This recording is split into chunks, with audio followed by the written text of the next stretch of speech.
আপনি এটা বলেন, বাজিল আসার জন্য স্বাগতম। আল্লাহ মাশাআল্লাহ মাশাআল্লাহ আপনি করেন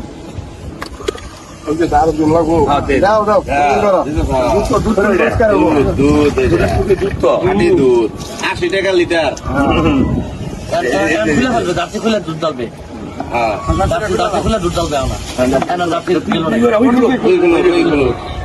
এটা একটু বলবেন আমাদের যে আপনি কেন আর্জেন্টিনা ছেড়ে ব্রাজিল আসছেন, এর আসার কারণটা একটু বলেন। নিজে ইচ্ছে আসলাম ভাই, আর এরপরের বার মেসি থাকবে না আর্জেন্টিনা, এর জন্য দল চেঞ্জ। আচ্ছা, আপনাকে কেউ কোনো চাপ প্রয়োগ করছে? উইলিংলি আসছেন? জি জি। আচ্ছা, ব্রাজিল আসার কারণটা কি? নিজে ইচ্ছে আসলাম, আর ব্রাজিল এমনি দল ভালো, এটা একটা আমার ব্রাজিল সুন্দর ফুটবল খেলে, ব্রাজিলের প্লেয়ার গুলো ভালো লাগে, আর এই জন্য দল চেঞ্জ করার কারণটাই। নেইমারকে কি ভালো লাগে? জি জি ভালো লাগে।